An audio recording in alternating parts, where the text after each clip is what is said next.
дар даврони истиқлолияти давлатӣ соҳаи варзиш ва тарбияи ҷисмонӣ рушду нумӯ намуда, кӯдакону наврасон ва ҷавонон ба намудҳои мухталифи варзиш майл намуданд.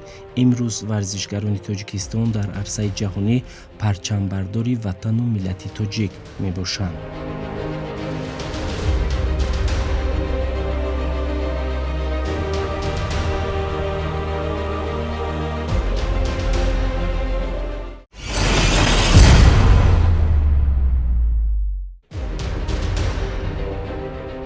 варзишгаре ки мо имрӯз дар барнома роҷеъ ба музаффарияти эшон сухан мегӯем, Нурмуҳаммади Асламхон мебошад. мавсуф аз хурдии шавқу ҳаваси варзишгар шуданро дошт ва дар ин роҳ падараш низ ҳамфикри ӯ буд.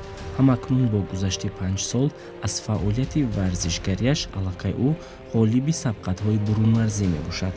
Нурмуҳаммади Асламхон аз намуди карате киёкушинкай дар клуби варзишии шӯрои ҷумҳуриявии Динамои Вазорати корҳои дохилӣ таҳти роҳбарии мураббии шоистаи ҷумҳурии Тоҷикистон оид ба намуди карате киёкушинкай Саидаҳмад Раҳмонзода машқу тамрин менамояд. ӯ пеш аз ҳама варзишро қосиди сулҳ ва тарзи ҳаёти солим маънидод мекунад.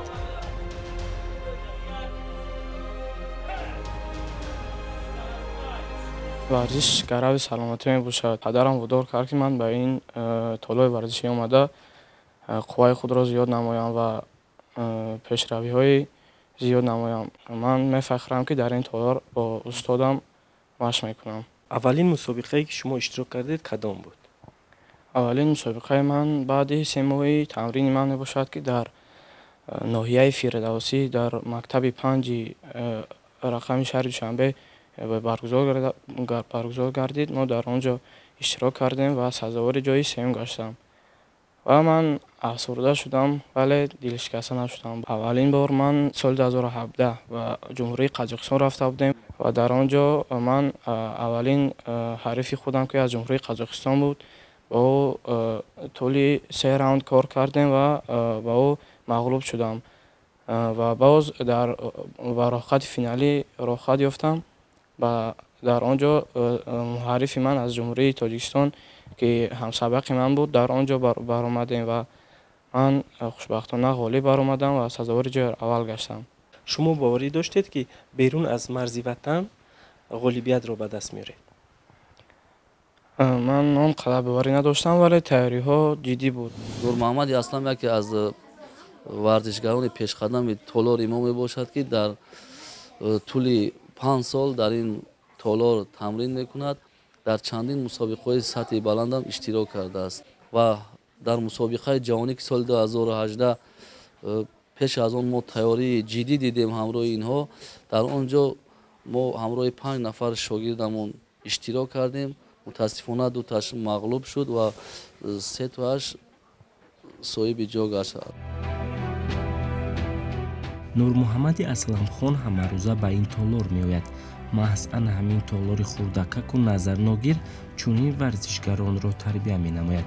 чунки пайваста дар толор кӯшишу ғайрат, ҷасорату матонат ва ҳисси ватандостии варзишгарон зиёд гардида, роҳу усулҳои ин намуди варзишро аз мураббӣ меомӯзанд. тамрингирандагони ин машқгоҳ асосан аз синни 4 сола боло мебошанд ва дар ин роҳ волидонашон низ масъулият ҳис намуда, онҳоро ба варзишу солимӣ ва тарбияи ҷисмонӣ раҳнамоӣ менамоянд. кӯдакону наврасони навомӯз кӯшиш мекунанд чун чеҳраи барномаи мо варзишгари муваффақ гарданд ва аз тамрин намудан бо мавсуф дар як толор хушҳоланд. Нурмуҳаммади Аслам дар клуби варзишии мо машқ мекунад. онро ҳамчун дӯст ва варзишгари номии ҷаҳон ва ҳамчун тоҷикистони худ медонем. ӯ дар бисёр мусобиқаҳои берунӣ аз мусобиқаҳои хориҷӣ дастовардҳои бузургро гирифта ва муваффақият ноил шудааст. мо ҳам дар оянда мехоҳем, ки ба мисли ӯ чемпиони ҷаҳон шуд. ман Нурмуҳаммади Асламро мешиносам. ӯ дар толори мо машқу тамрини зиёд мекунад ва ман мехоҳам, ки мисли ӯ дар дигар мусобиқаҳо рафта сазовори ҷои аввал гардад.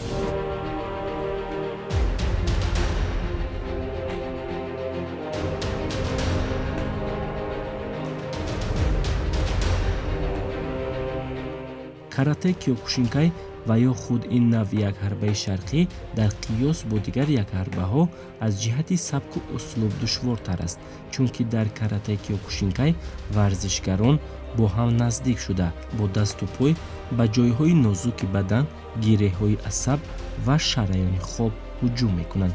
мураббӣ Саидаҳмад Раҳмонзода бо Нурмуҳаммади Асламхон соатҳои зиёд ба омӯзиш машғул мешавад ва тамринҳои устоду шогирд тавре сурат мегирад, ки натиҷа ба бор биёрад. мураббӣ кӯшиш мекунад, ки ҳар амалу ҳаракат усули хоси худро дошта бошаду ҳадафрас гардад.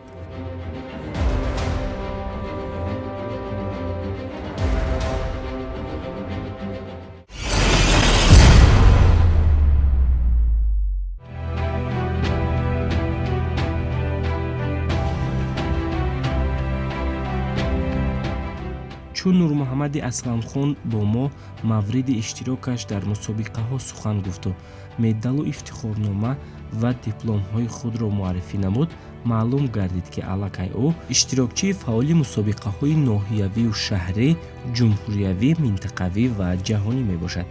аҷиб ин аст, ки аксари ҷоизаҳояш мақоми якуму дуюм мебошанд.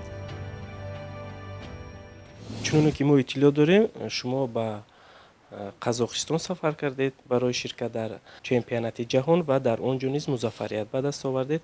мехостем вобаста ба ин суҳбат кардем. чемпионати ҷаҳон дар ҷумҳурии Қазоқистон баргузор гардида буд дар шаҳри Алмато, ки ман дар он ҷо хело тайёрии дида будам, вале вақте ки аввалин ба ҳарифи худ ғолиб баромадам, хурсанд шудам ва баъде ки дуввумин ҳарифи ман аз Қазоқистон буд, ба ӯ баромадам, қувваозмоӣ кардам. афсӯс, қувваи ман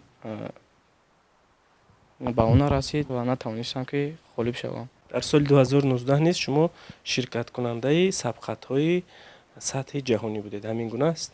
дар соли 2019 мо бо ҳамроҳии устодамон Саидаҳмад Раҳмонзода ба Туркия сафар кардем, ки ба он ҷо мо ҳамагӣ 4 варзишгар будем, ки хело фаъолияти баланду хуб нишон додем ва дар он ҷо ман аввалин ҳарифи худам, ки аз ҷумҳурии Ироқ буд, баромад кардем ва онро ғолиб баромадам ва дуввумин ҳарифи ман ба майдон набаромад ва сеюмин ҳарифи ман аз Туркия буд, ки ман ба ӯ ғолиб баромадам ва сазовори ҷои аввал гаштам. шумо айни замон номзад ба устоди варзиш ҳастед, ҳамин гуна? ва ин дастовард, ин комёбӣ дар кадом сол ба шумо даст дод? хушбахтона дар соли 2019 ман номзад ба устоди варзиш гардидам, ки ман аз ин комёбии худ хеле хушҳол шудам ва боз хостам, ки тамринҳои худро давом диҳам ва ин маро бисёр шағман кард. ба ҳамагон маълум аст, ки аксари мусобиқаҳои бурунмарзӣ бо иштироки варзишгарону мураббӣ сурат мегирад ва мо низ хостем эҳсоси устоду шогирдро дар ин маврид фаҳмем, ки ҳангоми ғолибият мураббию варзишгар дар кадом ҳолат қарор мегиранд.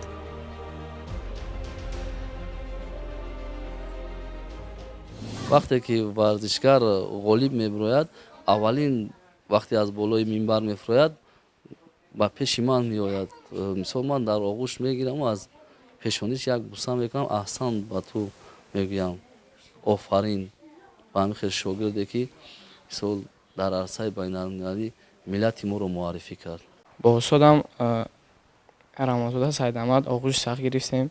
эҳсоси баланд, хурсандона ва ба сари баланд парчами давлатамро дар арсаи байналмилалӣ бардоштем ва ин хело ба мо дастоварди калон буд, ки вақте ки эҳсос мекунӣ сазовори ҷои аввал гаштаӣ, метавонӣ сарбаланд ба хона, ба назди падару модар баргардӣ.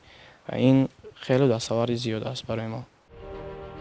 дар соли 2020 бо вуҷуди паҳн гардидани бемории ҳамагир, варзишгарони ин ришта тавонистанд дар сабқати ҷаҳонӣ ширкат карда бо нишондоди назаррас ба ватан баргарданд, ки дар миёни онҳо Нурмуҳаммади Асламхон низ буд. ман дар соли 2020 дар ҷумҳурии Ӯзбекистон боз сафар кардем. хушбахтона дар он ҷо аввалин ҳарифи ман аз ҷумҳурии Ӯзбекистон буд, ки ба ӯ хушбахтона бо тариқи нокаут ғолиб баромадам ва баъдан дуввумин ҳарифи ман боз аз ҷумҳурии Ӯзбекистон буд, ки ӯ ӯро ҳам ғолиб баромадам ва сазовари ҷои аввал гаштам. ва ин ҳама заҳматҳои устод раҳмонзода Саидамад мебошад, ки моро тайёрии ҷиддӣ мебинад. Ҳар мусобиқаҳое ки мо меравем бо тайёрии ҷиддӣ ва сарбаланд аз он ҷо бармегардем. нурмуҳаммади асламхон мегӯяд варзиш дар баробари ба ӯ солимиву нерӯмандӣ додан ҳамчунин миёни ҳамсабақон ва атрофиён обрӯву эътибори хоса дод.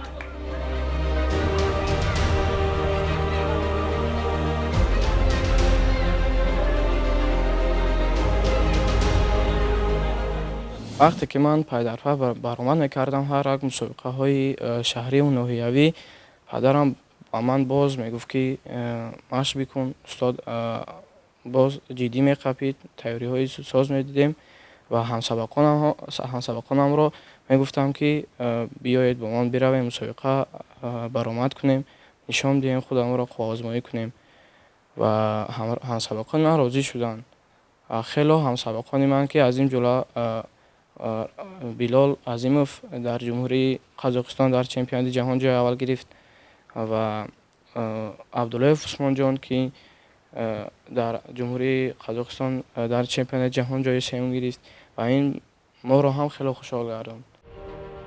боиси қайд аст, ки варзишгарони навраси клуби варзишии шӯрои ҷумҳуриявӣ динамои вазорати корҳои дохилӣ дар мусобиқаи ҷумҳуриявӣ оид ба каратек ё кушинкай байни наврасон, ки чанде қабл дар пойтахти кишвар сурат гирифт, ба дастоварди назаррас ноил гардиданд. Дар ин мусобиқа дастаи мазкурро 39 нафар дастпарвари мураббии шоистаи ҷумҳурӣ Саидаҳмад Раҳмонзода намояндагӣ кард. Мояи ифтихор аст, ки 28 нафар динамочиёни наврас соҳиби ҷойҳои намоён гардиданд. аз ҷумла 7 нафар мақоми аввал, 10 нафар зинаи дуюм ва 11 нафар мақоми сеюмро соҳиб шуданд.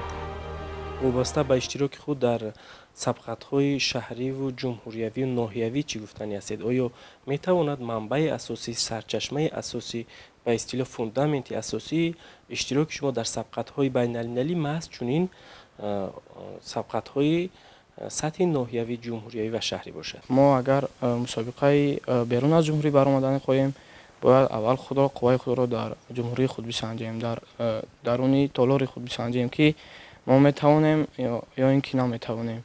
барои ҳамин ман фикр мекунам, ки аввалин хиште ки барои соҳаи ин гунаи варзиш ба худ гузоштам, ин ҳамин мусобиқаҳои ноҳиявӣ, ҷумҳурӣ худам мебошад. дар анҷоми барнома нурмуҳаммади асламхон орзу намуд, ки наврасону ҷавонон пайваста ба варзиш машғул шаванд ва ба ин васила тарзи ҳаёти солимро интихоб намоянд. боз мехостам, ки як бори дигар дар мусобиқаҳои арсаи байналмилалии ҷаҳонӣ иштирок намоям ва сазовори ҷои аввал гардам. ва барои ин дастовардро бояд ман хело тамринҳои зиёд кунам, машқҳои зиёд кунам ва барои ин бояд меҳнатҳои зиёд кунам ва парчами азизи давлатамро баланд бардорам. ман ба ҳама ҷавонон гуфтаниам, ки ро ба варзиш биёранд, чун ки варзиш гаравди саломатист ва ин варзиш метавонад вақте ки мо ба толоб меравем ба дигар корҳои беҳуда, кӯчагардӣ аз мисол ва дигар корҳои беҳуда, ки бисёр вақти моро мегирад, машғул мешавем ва вақте ки мо ба толори варзишӣ меоем, бояд ҳамаи фикри худро ҷамъ карда аз беҳудагардӣ ва саломатии худ эмин бошем.